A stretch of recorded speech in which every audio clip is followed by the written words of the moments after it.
Hi, everyone. I'm Jeff Hunt, and this is Human Capital, a goal span podcast.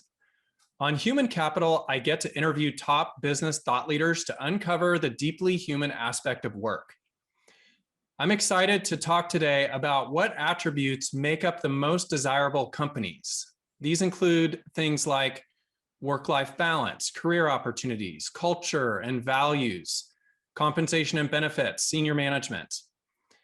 My guest today is Brian Connor, who is the Senior Director for Total Rewards and Operations at Glassdoor. Glassdoor, of course, is ubiquitous, but for those that are less familiar, they are the bellwether of company rating sites.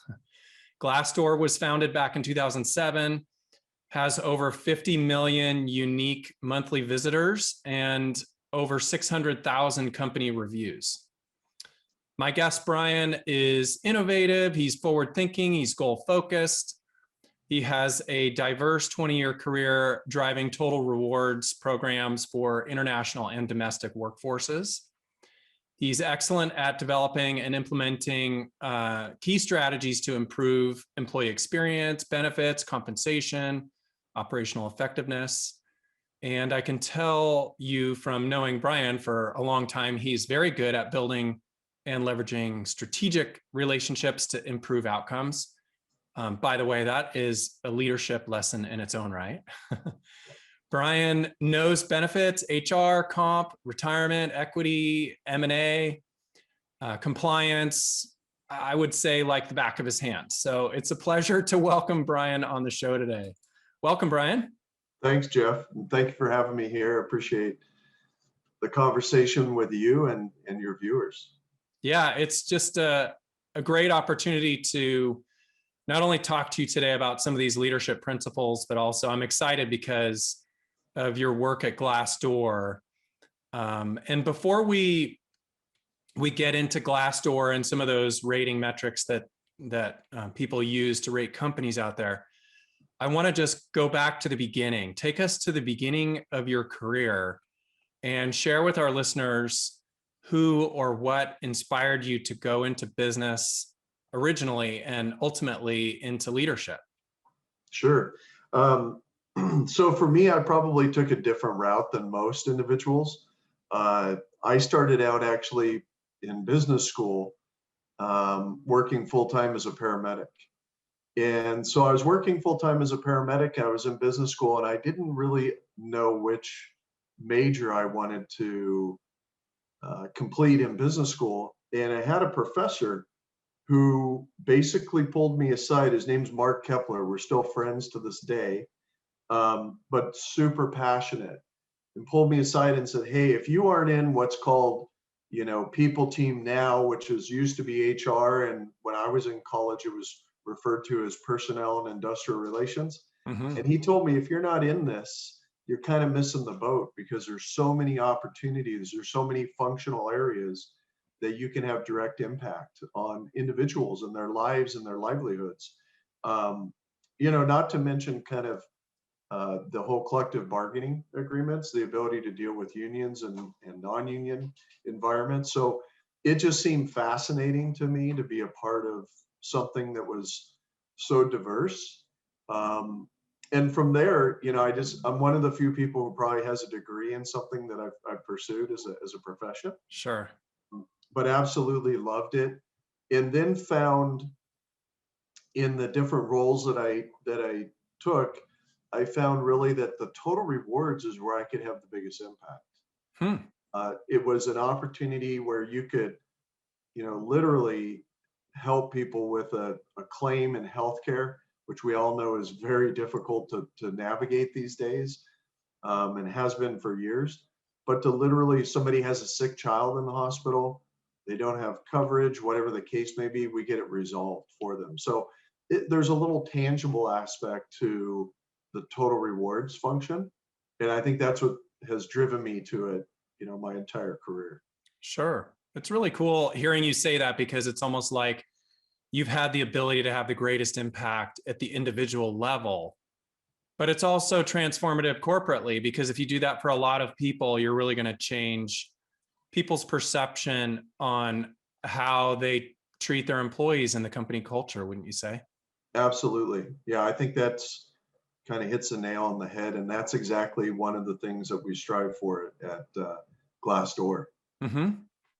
is that ability to be radically transparent with your teammates. Right. I love that. Radical transparency. It sort of speaks to also vulnerability-based leadership, which we talk a lot about on this show, is the ability to actually speak truth, even though it's difficult, and also admit when you're wrong about something. It's that level of transparency, right? Yeah, I think it's that level of transparency, and I think it also, we believe, if you could imagine a world where um, anyone could find the right job at the right company, the perfect fit for people, one that they love, where everyone is treated fairly and equitably and paid fairly. A world that where people are held accountable to strive to become better employees, and in turn a better employer, with that radical transparency that I mentioned. uh, we believe it's something we feel passionate about, something that we believe we can really take steps towards in this world of making it an actual reality. And as we're talking about total rewards today, I think salary, in regards to that, that's probably one of the biggest areas that you can be radically transparent about. Very few companies share their comp information. We share it on the external environment. Uh, we show our min and max ranges for every role, including our executive team. Um, and a lot of companies look at that as being kind of taboo. Uh, but I think if people know who we are and what we're striving for, we're one of the first companies that I know of, employee orientation, where we actually teach an employee what is a compa ratio. And when I go look at my salary band, how does that how does that play out for me being paid fairly to the market and to my peers, right? Um, so it seems a little uncomfortable at first, I think, for most organizations. Um, but you quickly can see that it's better for everyone when you have that level of transparency. And it empowers, every job seeker and employer to ensure that everybody's paid fairly. And pay equity is, something that we're incredibly passionate about. And it's something that we've taken steps to ensure that our teammates understand exactly where they fall in terms of career paths, I should say, and how they compare internally to their own peers with the same knowledge, skills, abilities, and education. It's completely transparent. It sounds like you're really trying to drink your own Kool-Aid, but I mean internally. So that's really a breath of fresh air, because if you're not doing that, then we're probably all in trouble. But you're espousing transparency in a way externally with your product and your reviews that democratizes information so that people can make better decisions about their careers and which job really fits them. And you're also being a model citizen internally with that level of transparency. So would you say that's correct? Yeah, I would say that that's spot on, Jeff, Mm-hmm. because it's one of the things that we have to do it right internally in order to show an example externally to all of the other organizations in different industries. And so for me, it's kind of exciting to be a part of that, not only that trend, but also to have the ability to fine tune it internally and then help other employers with their brand and how they bring transparency. And it's not always 100% total rewards. It's also transparency around diversity, equity, being inclusive from your benefit programs to your pay systems that you have in place. Mm-hmm. Yeah, it's very comprehensive.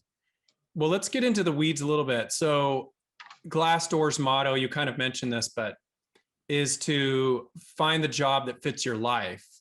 And like I said, most people are very familiar with Glassdoor, but for those that aren't, the review metrics that they have set up they not only allow employees to be discerning in their search, but they allow and really inspire companies to be better in these core rating areas. So these are some of the things that I want to talk with you, Brian, today about.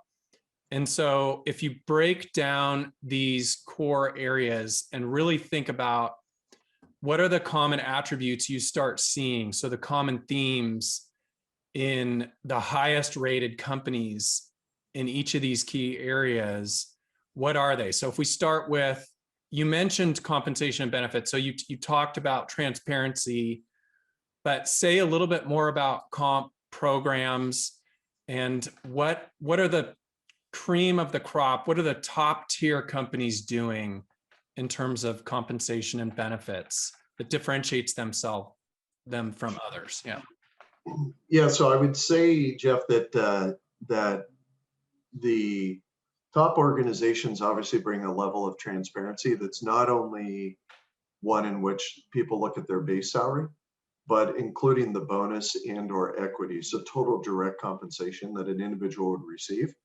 And the level of transparency around those attributes is also making it an illustrative example. When you're hired, I'm going to be hired at year one, but what does it look like in year 5, year 6, 7, 8?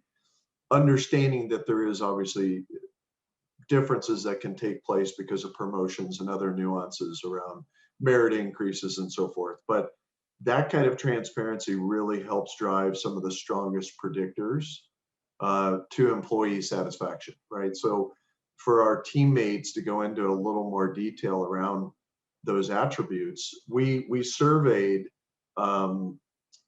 several different industries, not only here in the US, but internationally. And we found that it's important that employee satisfaction is very similar in most industries. And it's the ones that are a little bit of outliers are typically government, nonprofit, and education. They had less emphasis on comp and benefits, and that may be because they have a collective bargaining agreement or pension programs, but that's less of a interest to them in terms of satisfaction. Their focus is more on the quality of the senior leaders, along with the culture and the values of the organization. That's what drives their satisfaction. But if you look outside of all of those industries, most organizations believe that comp and benefits and work-life balance is typically the top 2. What we found, though, is that it's not. It's not. They're very important. It's certainly one of the top 5 or 6 categories. But what we found is that the actual culture, mission-driven cultures, and senior leadership round out almost the top 50% in terms of employee satisfaction. What comes in at a close third is career opportunities internally in organization, both internal training, learning and development, external training opportunities, the business outlook. Then comes work-life balance. And last but not least is comp and benefits. Interesting. Very interesting. Yeah. So just a comment on that. It's fascinating to me because what you're saying is that if you have the right culture, you have the right leadership, you have the right team and people on board that are exhibiting the right behaviors, then even if you're a startup that's extremely resource constrained and you can't afford to pay your people that much money, if you have that clear and compelling vision, you're still going to be able to attract top talent, right? Absolutely. Yeah. Yeah. The way that I look at it is the ones that are typically the best in their quartile, the best functioning organizations, they typically have mission-driven cultures that everybody's rowing in the same direction. They have a lot of transparency with their senior leadership. It's a very transparent communication style, that there's career growth opportunities within the organization to keep those teammates as sticky as possible and develop them throughout their career path. And it really, what's new in 2021 too, is also what's very important to most uh, teammates in any organization is a commitment to the employees' health and safety along with well-being. Now, obviously, that probably came about with COVID and tested a lot of CEOs and executive team members on how to do that and do it gracefully, but in a very transparent way where their safety, was the first priority. And then going back and looking at other priorities as needed to keep the organization running. So I see that as the big factors, and that's what we see in the surveys that come out from everybody who participates on our platform.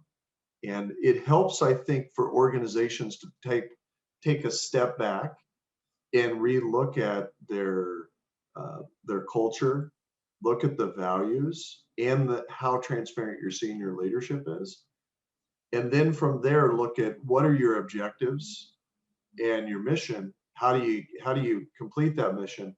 That helps build out your total rewards profile. And sometimes it's the culture and the value. If we're trying to recruit a AI engineer or a data scientist engineer from Google, well, not necessarily can be probably everybody's peer group when it comes to the rewards package. But if you have a strong mission and a strong culture and values with that senior transparency, there's a lot of the opportunity there for folks to migrate to an organization that they'll actually love. That's not necessarily driven with the comp and benefits. Sure. And the cool thing about it is that it gives hope to less resourced companies. So if I'm competing against Google, I can still hire that person, provided that I'm executing well those other disciplines.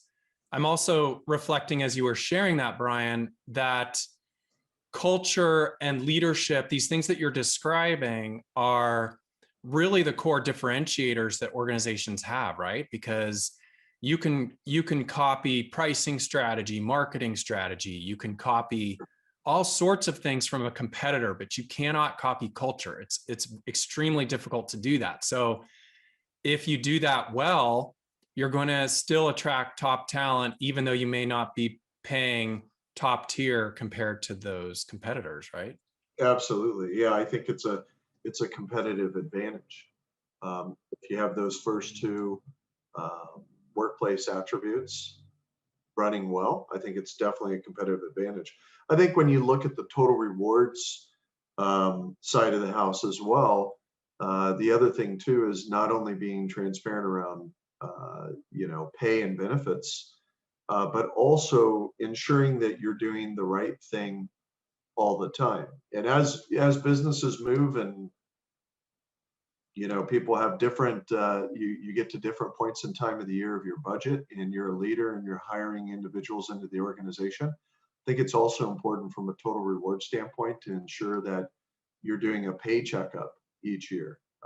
At Glassdoor, we call it our annual pay checkup, and we look for gender bias. We look for internally for race and ethnicity, and ensure that we don't have that in our organization. And if there was somebody, whoever was hired below a particular minimum or a midpoint that we feel is important, then obviously you make those changes immediately and inform folks. As a matter of fact, for the last 4 or 5 years, we've not only performed that exercise internally, but then we also posted our results to the website as well. Yeah. So that's interesting too, because it's making me realize or remind our listeners that these practices have to be intentional and regular. So for instance, you just described, you go through that exercise annually. And if you reflect back on what we were just talking about with culture and values, they're like a muscle. If you don't flex them and exercise them, then they atrophy, right? So you have to continually keep up on them. Absolutely. Yeah, I think being deliberate in it and then also sharing the results year over year also drives that employee satisfaction in terms of culture and our values. That's one of the things that we can kind of uphold in terms of total rewards playing part of that role. Yep, that makes sense.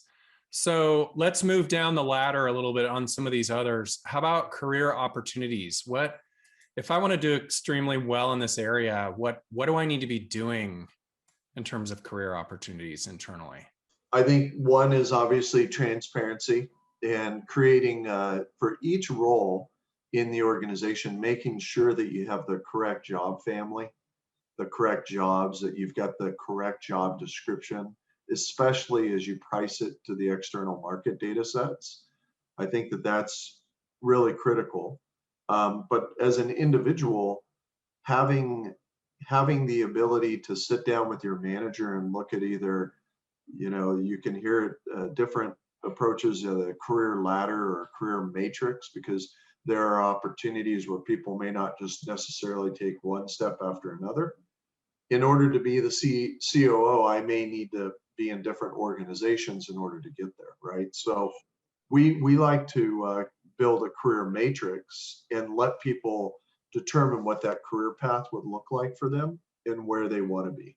Sure. So lateral moves can truly be developmental as well. Absolutely. Yeah. Okay, that's great. You said work-life balance is actually lower, which is such a contrarian viewpoint, and which I love because it's helping people to sort of think that through. But what would a healthy work-life balance look like? And I would just add one more footnote. It's interesting that there's so much talk about burnout today, especially with COVID and remote work.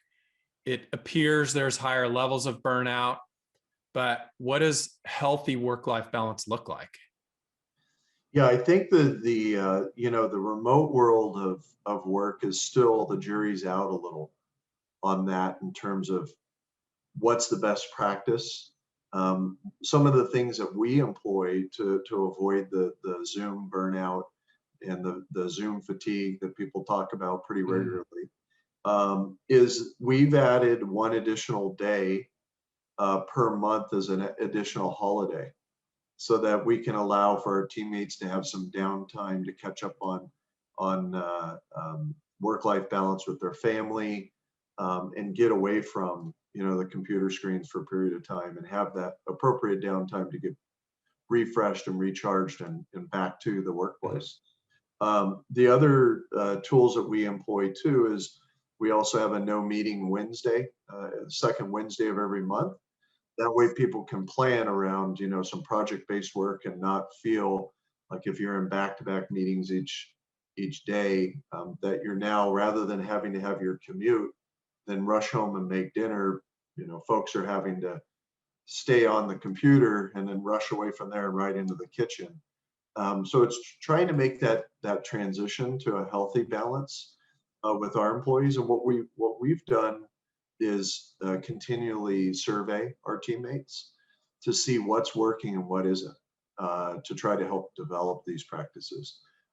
But I think overall, what's kind of interesting is when you look at employee satisfaction in the US overall, and you look at those attributes, the one area that people say, hey, maybe the work-life balance is different for men versus women.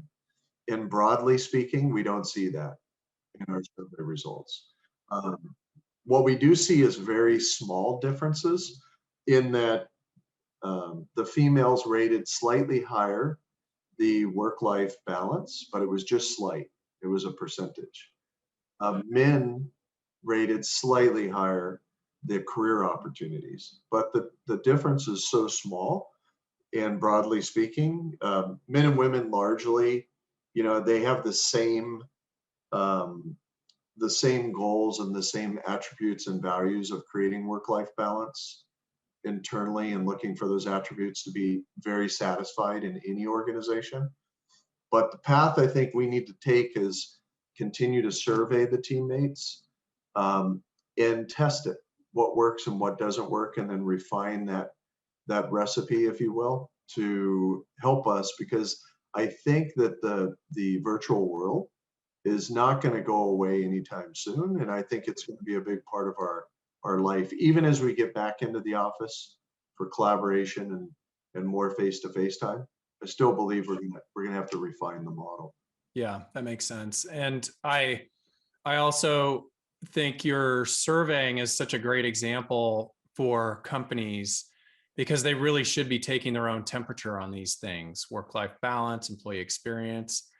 But isn't the caveat for them that they really must be communicating and acting on the survey results, or they run the risk of a potential counter effect and reduction in morale if people have contributed to a survey and then they never hear anything, right?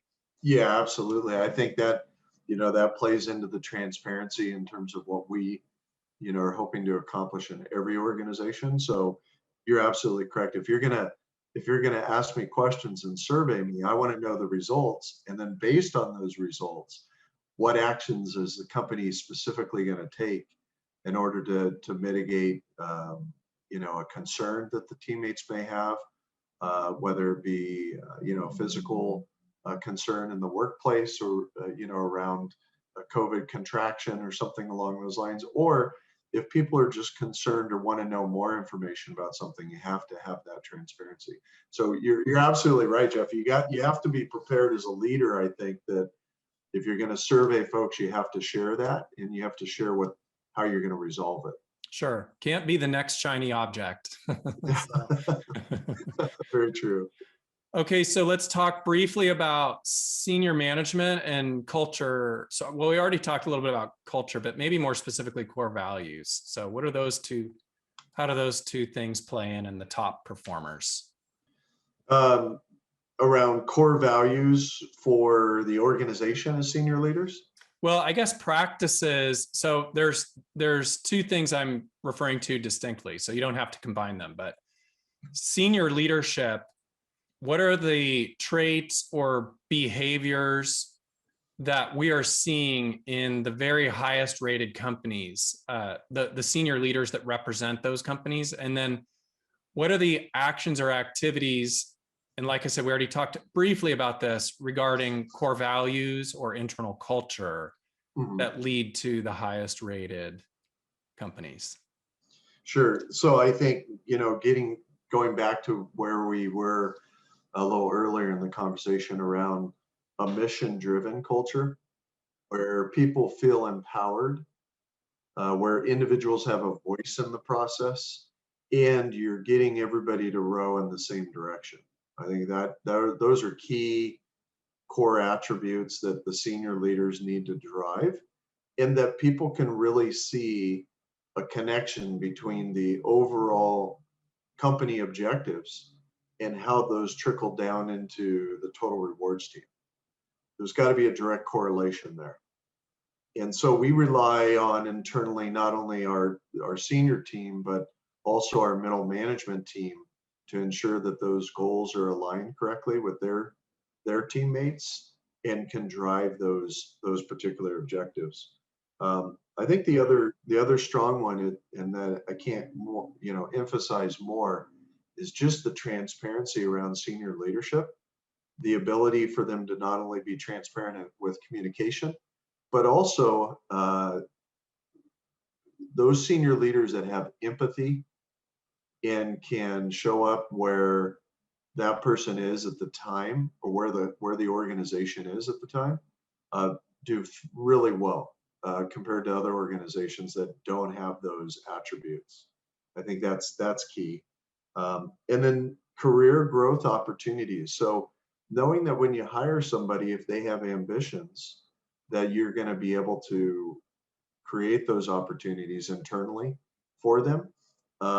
I kind of think back to Jack Welch, which some of the listeners may not remember who that is, but as a pretty dynamic CEO, one of the quotes that I always remember from him is, treat your people so well that they don't want to leave, but train them so well that they can leave. And that's something that's always resonated with me.